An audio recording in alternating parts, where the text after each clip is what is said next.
और इथियोपिया ही नहीं, समूचे अफ्रीका में बड़ी संख्या में भारतीय शिक्षकों ने यहाँ की प्राइमरी से लेकर के उच्च शिक्षा के क्षेत्र में कई पीढ़ियों को शिक्षित किया है।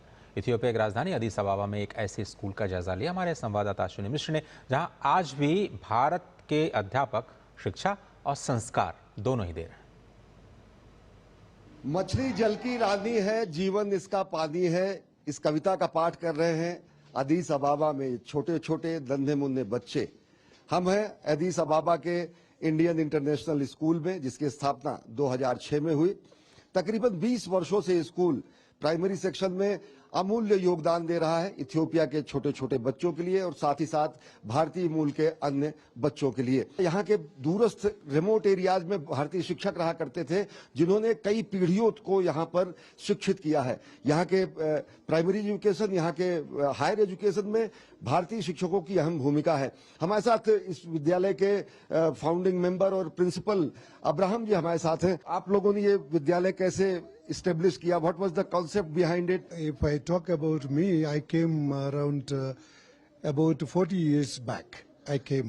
And much before that, there were many Indian teachers. We were all having very good relation and mingling with Ethiopians here, because culturally and all other aspects, we were very much similar to Indian culture and in all aspects.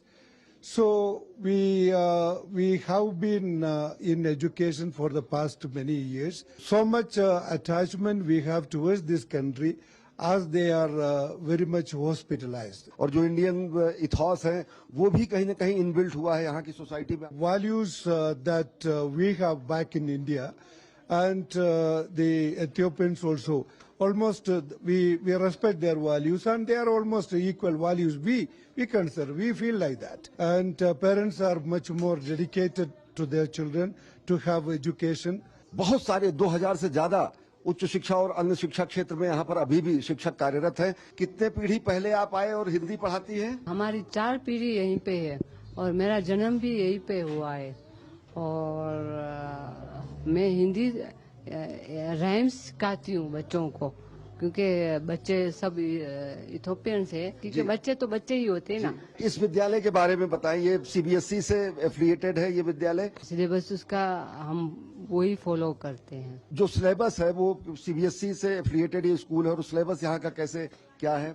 This school actually started about 20 years ago, and we were actually following Indian curriculum, Indian textbooks. We selective books we take, and we impart our education with Ethiopian students. This time we have our school was affiliated with CBSE. We are now fully following CBSE curriculum. नमस्ते, welcome PM Modi ji, ये बच्चों के उद्गार हैं। और निश्चित तौर से प्रधानमंत्री नरेंद्र मोदी की ये यात्रा दोनों देशों के संबंधों को और मजबूत करेगी। ये यात्रा आर्थिक आयाम तो गढ़ेगी ही, साथ ही साथ सांस्कृतिक और शैक्षिक आयाम में और वृद्धि होगी। कैमरा पर्सन ललित के साथ Ashwini Kumar Mishra, DD news, अदीस अबाबा, Ethiopia.